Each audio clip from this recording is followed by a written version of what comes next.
Donald Trump just came off the greatest meeting of his presidency with Vladimir Putin.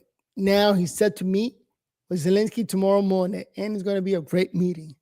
It looks like he might bring the war to an end. Let's see what's going to happen. Let's take a look at Sunday morning with Maria Bartiromo talking about the latest when it comes to Trump and what he's planning to do with this war.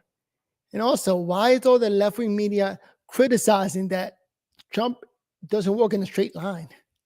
Like, is that something to talk about? That's crazy.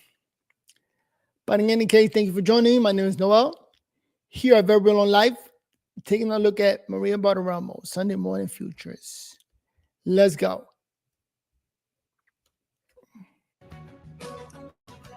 Good Sunday morning, everyone. Welcome to Sunday Morning Futures. I'm Maria Bartiromo. Thanks so much for joining us. Today, the face-off. President Trump's red carpet one-on-one with Vladimir Putin sparks wonder across the world.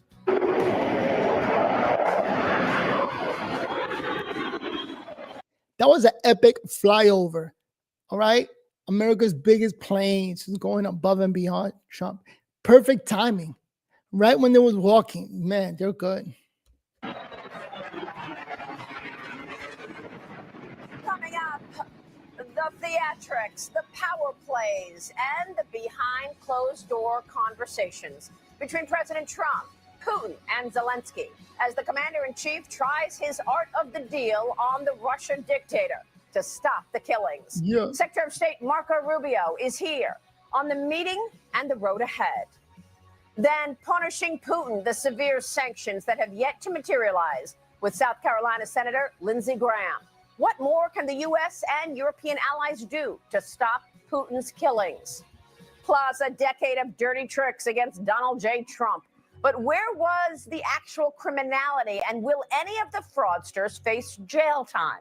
The DOJ's weaponization chief, Ed Martin, on the criminal referral sitting on his desk right now for Adam Schiff, Letitia James, and January 6th creators.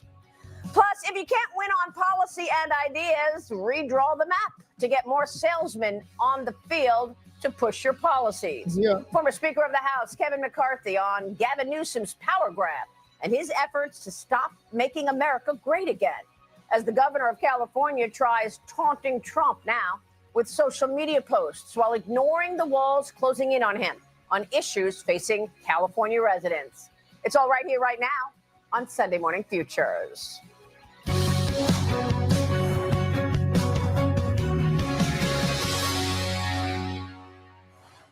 And we begin this Sunday morning with President Trump brokering peace between Russia and Ukraine and the next steps at the White House tomorrow. Ukrainian President Zelensky expected at the White House tomorrow to meet with President Trump. He will be joined by the presidents and or prime ministers of several European nations, as well as the NATO secretary. Just 3 days after the president's high-profile face-off with Vladimir Putin on Friday, after President Trump secured the one-on-one after 4 years of bloodshed on Ukraine, and amidst his earlier threats of severe consequences on Russia if no agreement on peace materializes soon. So there's no deal until there's a deal. But we had an extremely productive meeting, and many points were agreed to. There are just a very few that are left. Some are not that significant. One is probably the most significant, but we have a very good chance of getting there. After the meeting with Putin in Alaska, President Trump reportedly told European leaders that he was open to offering U.S. security guarantees to Ukraine, according to the Wall Street Journal, who attributed it to several European officials. Joining me now is the U.S. Secretary of State, Marco Rubio, who was also on the trip to Alaska with President Trump and who will be there tomorrow with President Trump and Zelensky at the White House. And hopefully tomorrow Zelensky behaves himself, all right? And don't make chaos like he did the last time he came to the White House and embarrass himself. Mr. Secretary, thanks so much for joining us this morning. Thank you. Thanks for having me. Why did President Trump's meeting with Putin end with no ceasefire? And what does Putin want? Well, Yeah, well, a couple things. First of all, if you recall, there's no way you can have a meeting like that. And we never said there was going to be a deal coming out of the meeting because the Ukrainians are not there. This is a war between two countries. It's not America. It's Ukraine and Russia. We met with the Russian side. We've spoken repeatedly with the Ukrainian side. We'll see them again tomorrow in person, along with our allies in Europe. So I do think some progress was made in that talk in terms of narrowing down the issues set. And then, now these are hard issues that remain.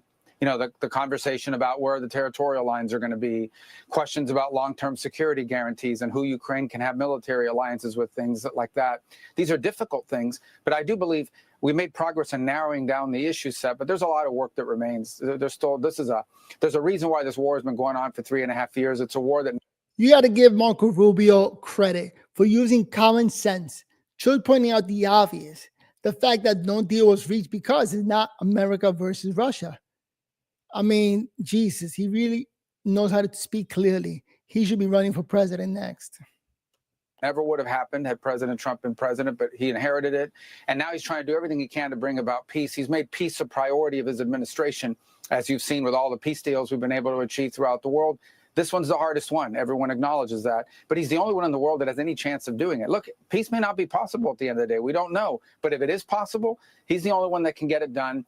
And that's why everyone's asking him. They're asking him to meet with Putin. And they're also asking him to come here tomorrow and meet with him to talk further about what we do next.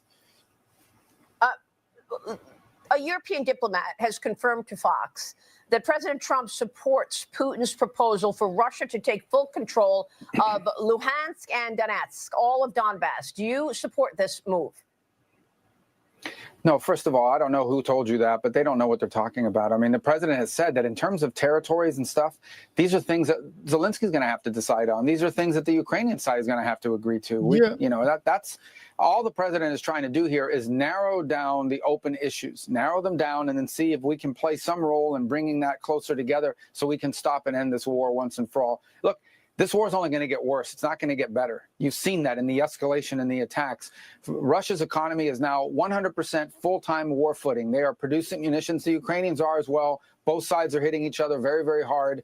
And the war is only going to get worse. It's not going to get better. So he's trying to do everything he can to bring it to an end. But people that are out there talking what they don't know with all these stupid leaks and things of that nature, they all want to just sound important. They don't know what they're talking about. The president's been very clear. In terms of like what Zelensky is going to agree to, that's up to them to decide. They're going to have to decide what. You know, Rubio is quick to call people stupid or anybody's action that just seems stupid. He just says it. You know, politicians back in the days would never talk like this. But ever since Trump, they seem not to be embarrassed to just say what they mean and just say it out there. This is stupid. What are you doing? They're willing to give and ultimately what they're going to get, what they're going to demand as well. Both sides are going to, but here's what I can tell you for certain. You can't have a peace deal between two warring factions unless both sides agree to give up something and both sides agree that the other side gets something, right? Otherwise, if one side gets everything they want, that's not a peace deal. It's called surrender. And I don't think this is a war that's going to end anytime soon on the basis of surrender. So this is tough stuff. I mean, it's difficult to bring these two sides together. We made some progress, we believe. And now we'll have to follow up on that progress. And ultimately, where this should lead is to a meeting between the three leaders, between Zelensky, Putin, and President Trump, where we could finalize. But we got to get this thing closer before we get to that point. What does Europe want, Secretary?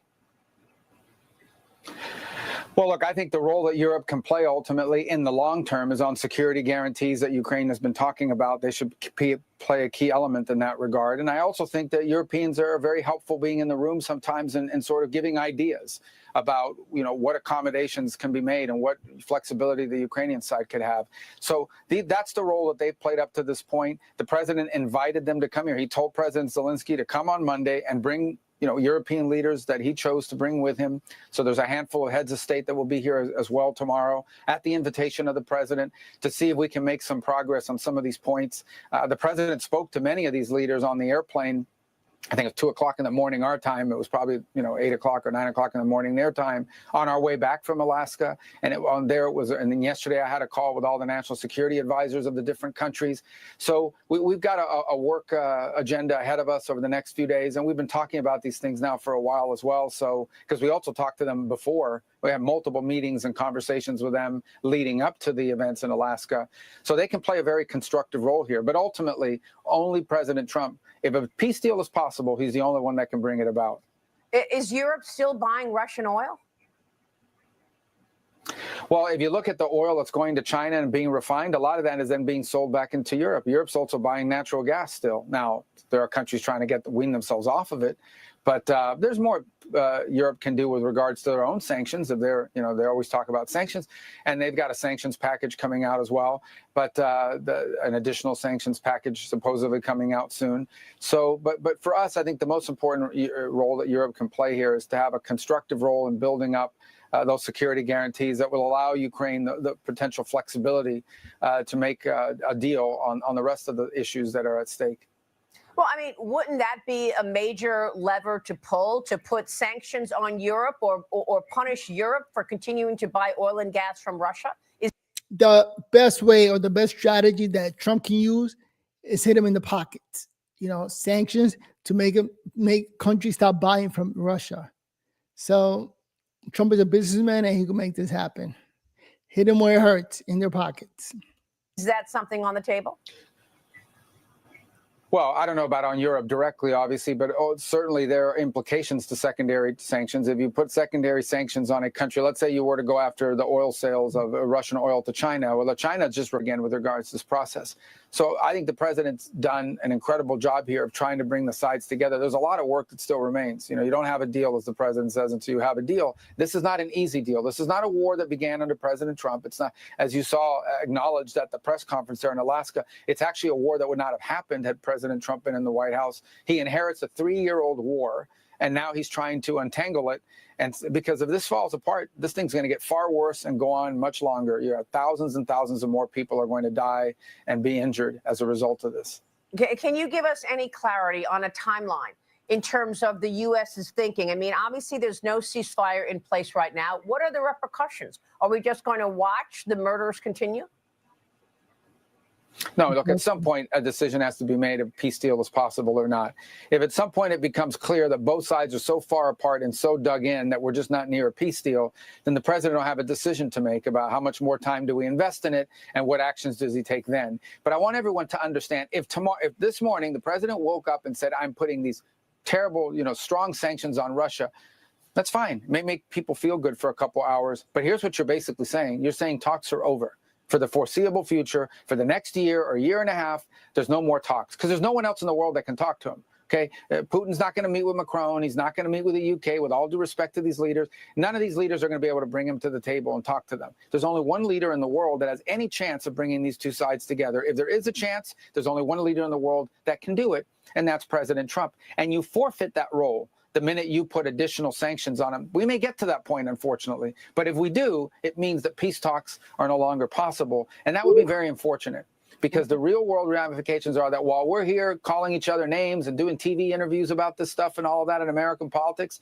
there are people who today will be injured and killed in the battlefield and in cities, in Ukraine, on the front lines, and even in Russia, even as we speak. It's crazy that Trump is the peace president who's just trying to bring peace. And the minute he walks away, oh man, it's over for Ukraine. People that have nothing to do with this war are suffering as a result of it. And I think we are very fortunate and blessed and should be thankful to have a president that has made peace and the achievement of peace a priority of his administration. We've seen it in Cambodia and Thailand. We've seen it in India, Pakistan. We've seen it in Rwanda and the DRC. And we're going to continue to pursue any opportunities we can find to bring about peace in the world. Yeah. Understood. What are you expecting to present to Zelensky tomorrow? Well, I think tomorrow's conversations, a lot of it will be centered around what are the kinds of security guarantees that Ukraine is looking for? Because what Ukraine is looking for here is the war ends. How do we make sure this doesn't happen again? How do we make sure that in 2 or 3 years, the Russians don't come back at us? So they want guarantees built up so that they can protect themselves or prevent such a war from occurring in the future. So the details of what that would look like is something that hopefully we'll spend a lot of time discussing tomorrow. We had a long conversation about it yesterday with the national security advisors of multiple European countries.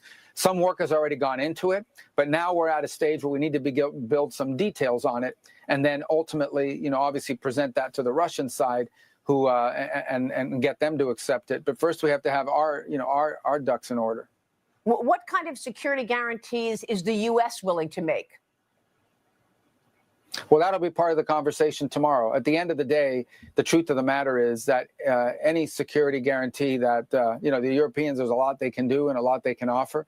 And it would be a huge concession. It would be a very big move by the president if he were to offer a U.S. commitment to a security guarantee. That'll be his for the president to make. That's what we'll talk about tomorrow. I'm sure we'll spend 6-7 hours talking about these things, maybe more, and try to get to a point where we have something more concrete. We've done a lot of work on it already, but some more work is required before we can say that we have a plan on security guarantees that unifies us.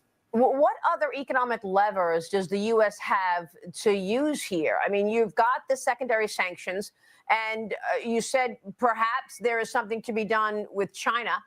What about designating Russia as a state sponsor of terrorism, which is something Lindsey Graham has been working on? Damn. Well, those designations can be useful from time to time, but in this particular case, they're not going to change the course of the war. Look, can the U.S. inflict greater pain on the Russian economy, going after the banking sector, the oil companies, and things of this nature? Of course we could. Of course we can. And that always remains, unfortunately, an option. But just understand, if we get to the point where we're doing that, okay, it may make people feel good, and it may have an implication on Russia in the long term. But in the short term, what it means is that talks are over, that at this point, we are basically now stuck with another 1.5 or 2 of war, of death, of destruction. That's what it means. We may get to that point, sadly and unfortunately, because peace is not possible, but that we're trying to avoid getting to that point. We want to give every opportunity possible for the Russians to say yes to something that Ukraine can live with. And that's what we're trying to do. And I think the president deserves a lot of credit for wanting to do that. No one else has tried to do that. Joe Biden couldn't have done it. No other leader in the world could do it. Frankly, he doesn't have to do it. Look, the war in Ukraine gets a lot of attention, and I'm not saying it's an irrelevant thing. It's a very tragic thing that's going on. But life in America on a daily basis will be largely unaffected whether there's peace in Ukraine or not. That's just a fact. We have a lot of issues we're focused on, not just at home, but around the world. But the fact that the president has dedicated this much time to a war between 2 countries on another continent tells you how much he values peace. And we should be very thankful and grateful that we have a president who's a president of peace, who values peace and wants to use the power of his office to achieve the end of wars and the prevention of new ones. That's crazy. He is 100%. Trump is just setting up the table for these 2 countries to meet and come together to peace, to stop the killing. Like, this just sound like common sense. That I thought the Democrats had all this common sense. And yet they don't. They just, whatever Trump wants to do, they go the opposite directions. But yeah, Trump setting up the table for these 2 to meet and come to an understanding, come to an agreement to stop killing, man. Shout out to the president, man. We living in some crazy, crazy time. We are all glad to have president as our president, to have Trump, as our president. Great, great timing. But let me know what you think. Comment down below. Make sure to give this video a thumbs up and a like. And Marco Rubio, man, he is everywhere. Shout out to Marco Rubio, man. He's becoming an expert. He knows how to talk to reporters that want to go up against him and reporters that are on his sides. And he's not afraid of calling people idiots or whatever comments they make that sounds stupid. He'll just call it out. Here's another interview that Marco Rubio did with Face the Nation, where the reporter was actually going up against him, just trying to make Trump look stupid. It's one of those left-wing media outlets.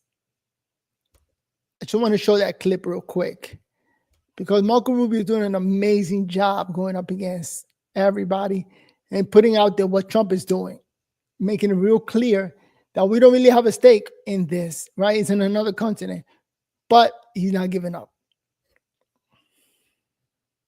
Joining me now, check it out, is Secretary of State and National Security Advisor Marco Rubio.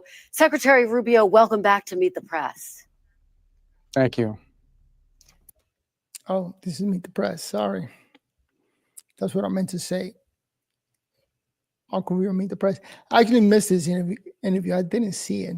So it's going to be my first time watching it. Thank you for being here. So heading into the meeting with President Putin on Friday. All right, my internet sucks. Let me see if I could fix this. Let's be patient. But yeah, Rubio's doing a great job today on Sunday before meeting Zelensky. President Trump said he wanted a ceasefire agreement. Now he is saying he wants a broader. All right, let me start it from the beginning, see if I can fix that issue. But this is the job. You know, when you hold public office, you got to go out and do interviews and respond to the public. Let people know. Secretary Rubio, welcome. All right. Joining me now is Secretary of State and National Security Advisor Marco Rubio. Secretary Rubio, welcome back to Meet the Press. Thank you. Thank you for being here. So heading into the meeting with President Putin on Friday, President Trump said he wanted a ceasefire agreement. Now he is saying he wants a broader peace deal. We know that Ukraine, we know that European allies. My internet sucks. All right, I'm trying to create a channel here for your entertainment so you could hear the latest as to what's going on in the news media out there with President Trump. But this is just not working with me. Let me try to refresh the page, see if this works. What time is it? 4:26. My internet sucks. And I'm not getting what I want. So, with that said, give this video a thumbs up. Joining me now is Secretary of State and National Security Advisor Marco Rubio. Secretary Rubio, welcome back to Meet the Press. Thank you. Thank you for being here. So heading into the meeting with President Putin on Friday, President Trump said he wanted a ceasefire agreement. Now he is saying he wants a broader peace deal. We know that Ukraine, we know that European allies want a ceasefire first. Is a ceasefire now off the table, Mr. Secretary? No, it's not off the table. I think what the president said, in fact, you just read it on the air a few moments ago, it was agreed to by all that the best way to end this conflict is through a full peace deal. There's no doubt about that. I mean, who would be against the fact if tomorrow we came to you and said we have a full peace deal and it's done? I think that's the best way to end the war. Now, whether there needs to be a ceasefire on the way there, well, we've advocated for that. Unfortunately, the Russians, as of now, have not agreed to that. But the ideal here, what we're aiming for here is not a ceasefire. What we ultimately are aiming for is an end to this war. Well, I want to drill down on that exactly and what happened, because as you just heard before the meeting with President Putin, President Trump warned there would be, quote, very severe consequences for Russia if it didn't stop the war. Here's a little bit more of what he said on the plane ride over. Take a look. I want to see a ceasefire rapidly. I don't know if it's going to be today, but I'm not going to be happy if it's not today. So what exactly changed? Is it that Putin would not agree to a ceasefire? Well, first of all, the Russians are already facing very severe consequences. There's not a single sanction that's been lifted, and not one. I mean, they're facing all the same sanctions that have been in place today. All the American support continues for Ukraine. And ultimately, look, if we're not going to be able to reach an agreement here at any point, then there are going to be consequences. Not only the consequences of the war continuing, but the consequences of all those sanctions. All right, I'm going to pause it because this is horrible. Look, at the end of the day, tomorrow Monday is going to be a great meeting with Zelensky at the White House. All channels, the whole world is going to be watching. Joining me now is Secretary of State and National Security Advisor Marco Rubio. Secretary Rubio, welcome back to me. Okay, I paused the audio. This channel shows everywhere. But what can I say? With that said, my name is Noel here at Verbal on Life. Just trying to be real with you guys and let you guys know my opinion and what's going on in the news today, Sunday, what's today? August 17th? Yeah. Another great day. Hopefully you're having a good day. After all, we're not giving up. We're going to keep moving forward. Now, I got to set up my couch. I have one of those love set couches that I got to fix. The audio is not working as planned. But I'm not going to give up. Let me go watch this and fix things up. With that said, see you in the next video. Peace.